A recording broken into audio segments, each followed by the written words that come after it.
ನಾರಾಯಣಪುರ ಎಡದಂಡೆ ಕಾಲುವೆಗೆ ನೀರು ಹರಿಸುವಂತೆ ಒತ್ತಾಯಿಸಿ ರೈತರ ಪ್ರತಿಭಟನೆ ನಡೆಸಿರುವ ಘಟನೆ ಯಾದಗಿರಿಯಲ್ಲಿ ನಡೆದಿದೆ. ಜಿಲ್ಲೆಯ ಶಹಾಪುರ ನಗರದ ಬಸವೇಶ್ವರ ವೃತ್ತದ ಬಳಿ ಧರಣಿ ನಡೆಸಿದ್ದು, ರೈತ ಮುಖಂಡ ಮಹೇಶ್ ಸುಬೇದಾರ್ ತಲೆ ಬೋಳಿಸಿಕೊಂಡಿದ್ದು, ಅನ್ನದಾತರ ಹೋರಾಟ ದಿನಕ್ಕೊಂದು ಸ್ವರೂಪ ಪಡೆದುಕೊಳ್ಳುತ್ತಿದೆ. ಯಾರು ಕೂಡ ಸ್ಪಂದನೆ ಮಾಡಿಲ್ಲ.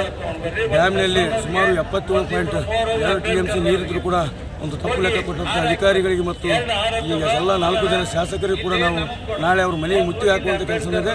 ನಮಗೆ ಇವತ್ತು ಸಾಯಂಕಾಲವರೆಗೆ ನೀರು ಕೊಡದೇ ಇದ್ದರೆ ಇಡೀ ಜಿಲ್ಲೆ ಯಾದಗಿರಿ ಜಿಲ್ಲೆಯಾದ್ಯಂತ ಬಂದ್ ಮಾಡೋದ್ರ ಮುಖಾಂತರ ಸರ್ಕಾರಕ್ಕೆ ಎಚ್ಚರಿಕೆ ಕೊಡ್ತೇವೆ.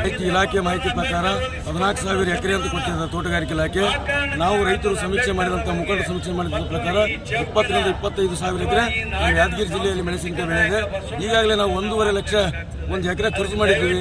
30 ಕ್ವಿಂಟಲ್ ಬರುವಂಥ ಮೆಣಸಿನಕಾಯಿ ಒಂದು ಎಕರೆಗೆ 20 ಲಕ್ಷ ರೂಪಾಯಿ ಎಣ್ಣೆ ಕುಡಿದು ಸಾಮೂಹಿಕವಾಗಿ ರೈತರು ಆತ್ಮಹತ್ಯೆ ಮಾಡಿಕೊಂಥ ಪರಿಸ್ಥಿತಿಯನ್ನು ಬಂದು ಅದಕ್ಕೆ ಎಲ್ಲ ಅಧಿಕಾರಿ ವರ್ಗಗಳು ಕೂಡ ಒತ್ತಾಯ ಮಾಡಬೇಕು ಮತ್ತು ಪೊಲೀಸ್ ಇಲಾಖೆ ಕೂಡ ಭಾಳ ಗಂಭೀರತೆ ತಗೊಂಡಿದ್ರ ಬಗ್ಗೆ ನಮಗೂ ಕೂಡ ಬೆಂಬಲ ಬಗ್ಗೆ ರಾಜ್ಯಕ್ಕೆ ಈಗಾಗಲೇ ಎಲ್ಲ ವರದಿಗಳು ಹೋಗ್ಯಾವ.